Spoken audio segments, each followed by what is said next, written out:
Gabriel, did you just want to kick us off by give us an introduction to how you got involved in real estate? Yeah, of course. My start to real estate was quite unique. I've honestly had the time of my life. I've been super blessed, along with good timing and along with just genuinely loving what you do. So my launch into real estate was at a time end of 2021. So this was the COVID time. We're in lockdowns. No one's really sure what's happening. And I was a psychologist by trade prior to coming into real estate. And I absolutely loved helping people, but depression, anxiety, self-harm, suicide for kids as young as 12 in South Auckland, it was mentally tolling. It was heavy. So I knew I loved helping people, but I also wanted to make money on the side. So what I'd do is I'd start small businesses and scale them until they were just profitable and then sell them. And that got me into a TV show called The Apprentice. TVNZ was running it at the time based on the whole Donald Trump thing. But our CEO was Mike Pirro, and I shared a room with an auctioneer. So most nights after filming, we'd go back to the room, we'd have chats, and I said, look, I love making money, I love helping people, not finding that in the mental health sector. What are your thoughts? And he said, look, give real estate a go, give it 6 months. If you like it, congrats. If you don't, go back to psychology. And yeah, since then, I guess it's history. I've just fallen in love, man. And now, almost 5 years later, this is all I want to be doing. I've just truly found my calling. It's so much fun. And I love that. I'm sure there's probably a million things that you've learned from your time in the mental health space and, understanding psychology that you've been able to bring into real estate. Maybe for someone that hasn't gone through the levels of knowledge or research or study that you've done, what are some key pieces, very high level, that you think they should go and study themselves, without going and giving them the secret sauce? What are some of the key concepts that you think would be able to add the most value for an agent? Basically just the study of being human. People overcomplicate it, and I think especially in the lens through real estate sales, it's often looked at marketing, advertising, and very typical sales, selling a product. But actually, property is the byproduct. People's are the real relationships that you're trying to foster. So if you can build rapport with people, build trust, and genuinely listen to find out where someone needs to be, you will get the business every single time. So my recommendation is go down and research how you can pick up on human interactions in terms of body language, in terms of eye contact, in terms of little nuances, inflection and pitch and volume and voice, and you'll see when to push and when to pull back. And that's been like the biggest thing in real estate, just to kind of build genuine trust with clients that they feel like I've got their back and have their best interests at heart. Yeah. And this is probably such a common thing in real estate, or maybe more broadly sales as well, where the person who is, they have got the gift of the gab and they're really good at talking isn't necessarily always the best salesperson, because it's the person that can understand the situation through qualifying questions and listening. So how do you know what part to juggle in terms of listening and qualifying, and then being able to do your selling part as well? Because there's only so much that questioning can do before you actually need to, I guess, tell your side of the story as well. What advice would you have for agents in knowing what they're doing, maybe one side too much or one side too little, or how to maybe get some self-reflection on that department? Perfect. So this is like the saying that I always use. You've got 2 years to listen twice, speak once. So for me, the first couple of minutes is purely just building rapport, having a conversation, maybe complimenting the person, making them feel at ease. Then the big chunk, I'd probably say 50% of the entire meeting, is just listening to what they want. If it's a listing presentation, what they want out of the sale. If it's a purchaser appointment, what they want to purchase. And then tailoring my feedback and my advice based on exactly what they told me. A lot of agents have a preconceived script or dialogue in their brain that this is what I have to nail out to get the business, when in actual fact, you can miss everything the client's putting in front of you and actually answer their key points.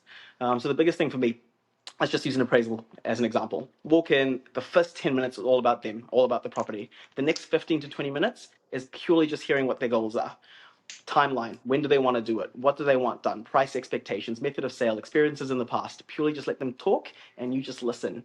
I think don't be afraid of silence. I absolutely love it now. When I first got in the industry, I was like, ooh, maybe I should say something here, a bit of a nod, but just be silent, let them finish, and then at the end jump into everything that you can do to help them. Awesome, and I love that. So it's probably, 50%, if not more, is actually done with the listening, and then you'll use that time at the end to target what they actually need to hear. So if we think about, I don't know, let's just use an example. There may be 10 topics of conversation that you need to go through. If they've got some key concerns, do you make sure you still go through all 10, but you just spend time on, an extra bit of time on the second thing and a little bit of extra time on the fifth thing because that's their area of concern? Or are you going, look, I'm going to leave some of those 10 topics out because I really need to make sure that I have these dialed? Is it like you leave, not obviously not leaving important information out, but do you know what I'm trying to get at in terms of like the topics of conversation that you need to present? The human brain will tend to focus on the things that are top of mind or front of mind. So I will delve into those concerns most. So out of the whole time, those are the ones I'll touch on first and spend the longest time with it. I will still touch on every other one of the 10 points. I will Sure. definitely go through it. However, the focus will be the ones that they're most concerned about, because that's really going to make the decision whether I get the business or not. Beautiful. And your start to the industry, you're obviously, we've only just started this conversation, but you're such a likable character, instantly. Did you have that fast start to the industry as well? You came in, you had these big goals, you had these big ambitions, and were you able to hit the ground running, or did you have a little bit of a slow patch? I'll be honest, man, straight into it, straight into the deep end. Let's So go. the way Yeah. I looked at it was, if I'm good at this, I'm going to do this by myself. I didn't want to join a team. I didn't want to be anyone's associate. I wanted to go straight in solo. Yep. And I got in at around 22, turning 23. So none of my friends are buying houses. None of my friends own houses. I've got a very small family in New Zealand. It's me, my mum, and my brother. So I went straight to where the homeowners were, which were door knocking their doors, essentially in South Yep. Auckland. So for me, I took about 3 weeks to do my course because I had an amazing marker. I basically be up until about 1 o'clock, 2 a.m. doing the paperwork. I'll submit it by 10 a.m. the next day. It's back to me. So I flew through my course, and then I had my first listing in 2 weeks after being well qualified, having my license. And yeah, my biggest focus was kind of just focusing on listings. So one listing became two, two became four. Man, I'd love to dive into that because there's equal arguments for both sides. There's an equal argument where it's go join a team for 6 or 12 months, see what they Mhm. actually do, take the best of that, and then you'll know and be feeling more confident to go and do it by yourself. Even if it wasn't a good experience, you'll learn what not to do and you can take that with you. For someone that's going out on their own straight away, what advice would you have for them? And maybe would there be a certain type of person or maybe some recommendations to people on why you wouldn't go out on your own straight away as Definitely. well? So I tell everyone in my team, I can teach you everything but work ethic. I can give you my scripts, I can give you dialogues, I can give you data, I can tell you what to do, but the one thing I cannot teach is work ethic. So if you've got your work ethic down pat and you know that it's either succeed or die, if that's your mindset, I had a similar mindset where this is what I want to do, so I'm going to make it work, then by all means go solo because you're going to pick it up regardless. You're going to hear from other agents in the office. You're going to see what's working. You're going to see methods of sale and why they're different. And you can learn a lot of that when you're on the tools yourself. If you're not 100% sure and you think the work ethic is something that needs to be perfected, because a lot of people will come from a 9 to 5 job, right? So they're very used to waking up at this time, finishing at this time, and having nothing but freedom as a real estate agent where you plan your entire day from start to finish. If that's scary, then definitely join a team because then you're going to learn good habits. You're going to learn when to prospect, when to do buyer calls, when to do vendor meetings. And it really depends on who you are as a person. So that's kind of my advice to someone. If you're the person who's just going to get out there and absorb like a sponge, then go solo. If you're the person who wants a bit more structure, then definitely join a team, learn the best so you don't make their mistakes, and then go solo. I love it, man. That's some really practical advice. I think that structure is such a big thing. Most people come from, uh, in industry or some typical working environments where everything is organized for them. So then to come into the week and it's a blank schedule to be able to go, oh, I can do absolutely nothing this week if I Yeah, don't no want to and if I don't accountability. take No action accountability. and no one's going to say anything there's that real self accountability. So I love that you've been able to articulate that in a way that makes it really easy for someone to go, oh, it's not a bad thing that I need help with my structure, but this is the smart way for me to actually build that momentum. 100%. The next thing, man, I'd actually love to chat about is you being able to build that momentum and then run with it. You've, obviously only been in the industry for a couple of years, but you would have been able to see it, more than enough times where agents start to pick up this momentum. They go from, having one listing to when they start to carry 4, 5, and 6, that becomes overwhelming. So then they stop doing all the things that got them there because they carry this mental load. And then because they've stopped that prospecting or that, ability to go and build that future business. So then in a couple of months' time, they kind of back down the roller coaster again. How were you able to not only build the momentum, but then maintain it to then go and build on it again? No, 100%. That's a really good question. And that's the crux of real estate, I'd say, because everyone runs this roller coaster business where you prospect, you list, you celebrate, you're busy, you've got a campaign going, you sell, it's hugs and kisses, and then you realize, where's my next listing? So then there's a dip again. So I think the biggest thing for me is this is what I always tell the team. It's not hard to get to the top, it's hard to stay at the top. That Mm, consistency and influence piece is very, very difficult. And that's when outsourcing is very important and playing to your strengths. Like for me, you always should be prospecting for new business because that's the lifeboat. That's the oxygen that keeps you going. and then of course have a structured campaign on how to get them sold. So I'll tell you I'll be a bit vulnerable. In my first year, I had something like 25 or 27 signed listings at one point and nothing under contract. And I kind of looked back and said, I am running around like a madman all over South Auckland, having to try fix everything, buyer appointments here, do offer presentations, multi offers, but there was no structure and I was getting burnt out. So for me, I transitioned my business to an auction business, and that helped me a lot. That was kind of when things started falling into place. Now I can easily carry about 30 to 40 listings at a time and not have that kind of burnout coming because everything is a structured campaign. From the day it's live, I know when my open homes are booked, I know when my vendor meetings are booked, I know when the date of sale is booked, and if it doesn't result in a number that works for the client, then we go into phase two. So for me, yeah, that's probably what structured my business differently and freed up more time. And did you start to bring on some team members at that point as well, or was that a little bit later on in the piece? That was a little bit later. So at the beginning, it was me. Then it was me and a couple of associates, where Yep, we kind of it was me bringing in the business, and they were just in charge of just selling it. Then we got the PA in for admin support, and the kind of model that I run with my team is finder, keeper, doer. So finder is me. I'm the prospect. I'm looking for business. I'm the face of the business. I'm having the meetings and just trying to secure it. The keeper is the PA. So I've got a lovely PA called Georgia. She's the backbone of the business. So all the paperwork, marketing invoices, marketing calendars, back end, everything is ready for me to keep the business afloat. And the doer is usually the associate, whoever's doing the open homes with me, and they're fully in charge of getting the property sold, doing the follow-ups, making sure every buyer is attended to, and just making sure that it gets out the door. I set them up, they knock it down, rinse and repeat. beautiful. And did you create these roles and responsibilities through maybe some mentorship or having the path led for you, or was it like a bit of a break it, build it, and figure it out on your own situation? I'm still breaking it and building it, to be honest. I'm still going back and forth. Yeah, yeah. There's definitely nothing there yeah, I haven't cracked it just yet. But it's a lot of it's winging it, trial and error, because some things work, some things don't. Something works in specific markets with specific people, some things change. So it's a lot of trial and error. Man, I love this, and I want to ask a personal question because this is something that I've had to mentally kind of have a breakthrough in myself in terms of like you don't need to have it all figured out. Like you're supposed to be getting it wrong constantly. Like I think there's this idea of agents where they go out and they're like, "Oh, Gabriel's doing so amazing. He's selling all these properties. Like he's got it all figured out." It's like he's got it figured out to a point, but he's at this next point in his career where he's still trying to figure out what that next level is. So just like you're trying to figure out how to go from, I don't know, maybe 50 to 100 homes, someone's trying to figure it out from going 10 to 20 homes, but you guys are still in a figure it out period. So it's not about the support or it's not about the structures or it's not about what you actually implement. It's how you view the decision to make the implementation, if that makes sense. Beautifully said, man. It's that resilience piece. It's not about getting knocked down. It's about getting back up and then perfecting again and again and being better each day. That's all it is, man. No one's got it figured out perfectly. It may look like that from the social media and the performative marketing that, we're cranking, 8 sales this month. But there's a lot more of just trying to make sure that everything is perfect for the next steps. Yeah. So how do you? I'd like to ask you this. How do you view those challenges? Is it a case of something is reoccurring, and then you're starting to write out what the problem is, and then how you can structure it, whether that's a tech thing, a person thing, or how are we going to actually solve the problem, and then create a system around it so it doesn't happen again? Like I'd love to dive into when you're facing these problems again, high level rather than like an example, because I think giving people the tools and the mindset for them to go and solve their own problems is going to be more valuable than just like something super niche to yourself. hmm hmm So, at a macro level, remember why we do what we do. So, we're in a very privileged position, especially in a market that we're dealing with right now, that I'm helping people with sometimes the biggest chapter of their life. Selling a property, buying a property, it's huge. I try to do it every day, but remember the client that you're working with likely does not do it every day, nor every year, or sometimes never, not even every decade.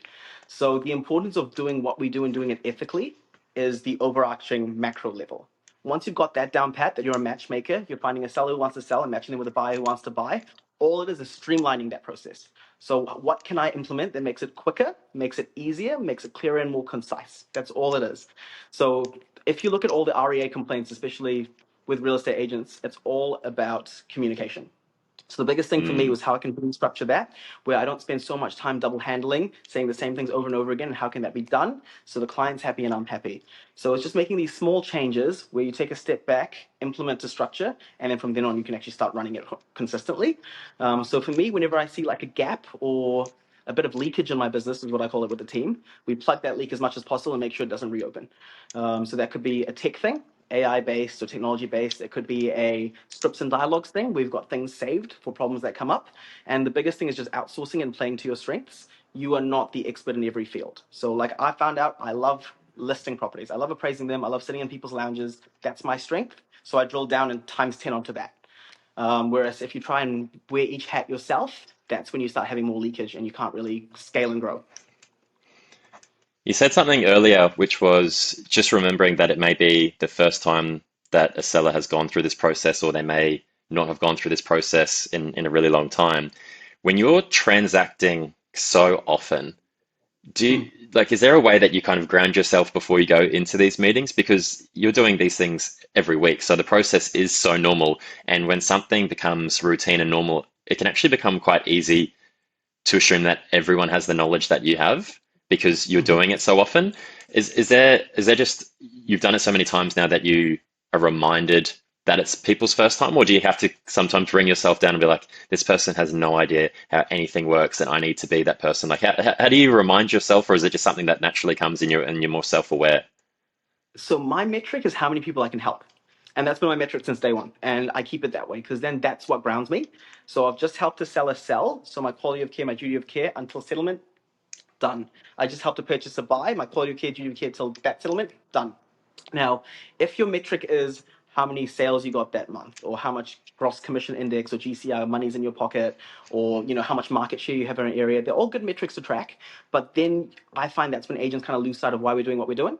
So my metric is purely how many people I can help, then the money will come, the recognition will come, the stats will come. But you're focused on helping each person or each group that you have the privilege to help. That's what grounds me, and that really helps do that full process from start to finish. Man, I love that. And touching back on the psychology piece, are you familiar with Peter Crone? Yes, yeah, yeah, yeah. Oh man, I'm going to absolutely butcher his quote.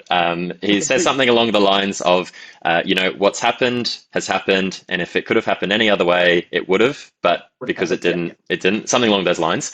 And the yeah. the whole premise of the quote is that things happen to you and you can't change them. It's all Mhm. about looking at what you can learn from those situations and work on them for the future.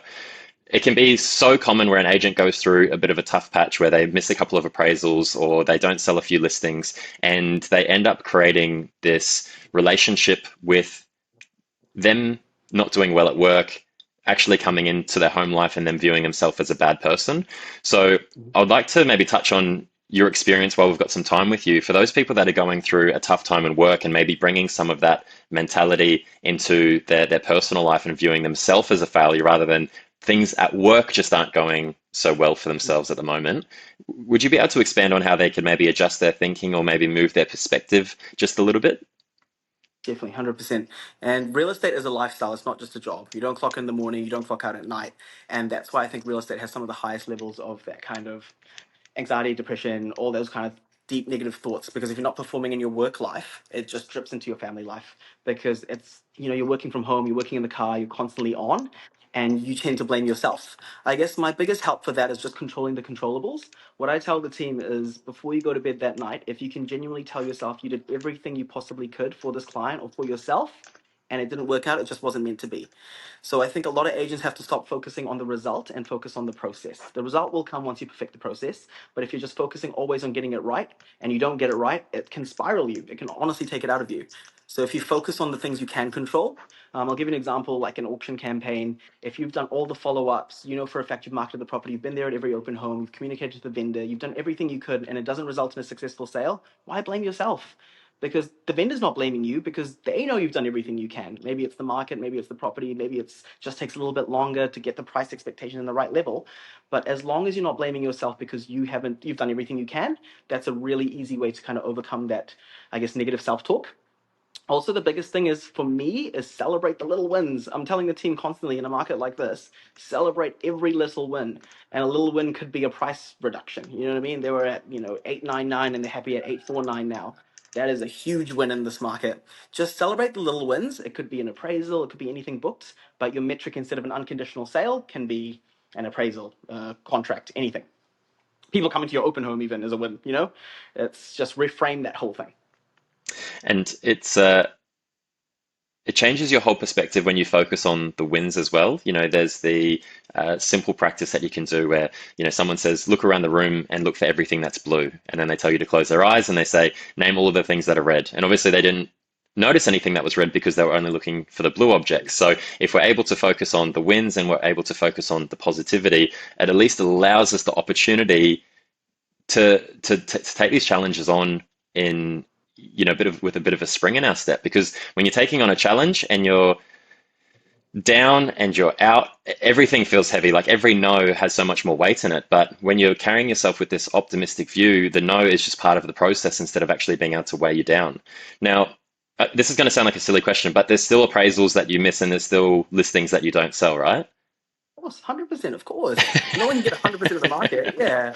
Sometimes I feel like I just need to ask that because some agents are like, I never, these top agents, they never miss out on appraisals, or they never, never not sell a property.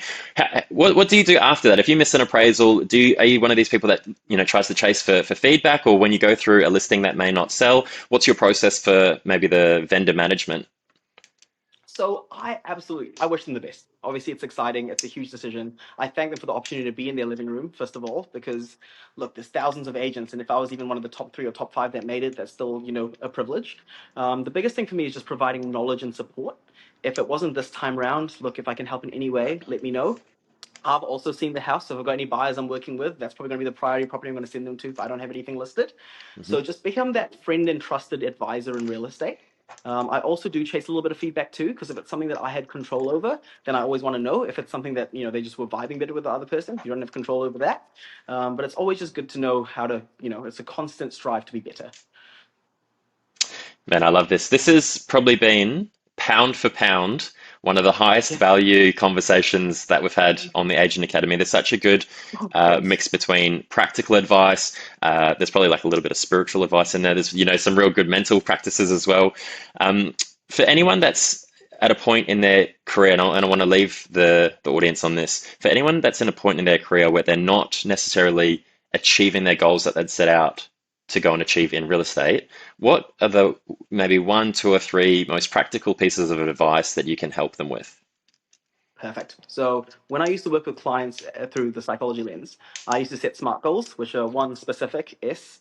So you have to know exactly, drill down to what that goal is. Oh, I want to make $1 million in real estate. That's not specific enough. Thank you very much. That's cool. That's great. But you have to really drill down on how you're going to do that. Make it specific. Make it measurable. Because then if you track down a macro goal into heaps of little micro goals, it's easy to tick them off. One, it helps your mental health because you're doing something. Two, it breaks down something that feels like a mountain into a tiny little hill.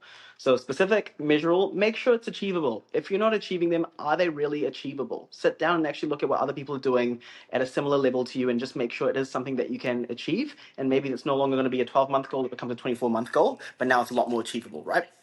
R is realistic, similar to achievable. It has to be something that can be like hit. And T is timed. Set yourself a proper timeline because I know right now in the market it can be quite testing for a lot of people. But if you sit down and actually, I guess, allocate your time and resources to know that you're giving it a good crack, that could give you the energy you need to just kind of keep you going until there's a bit more certainty in the market. Gabriel, this has been fantastic, mate. I really appreciate your advice and I really appreciate your time today. No, thanks for having me, man. Looking forward to it.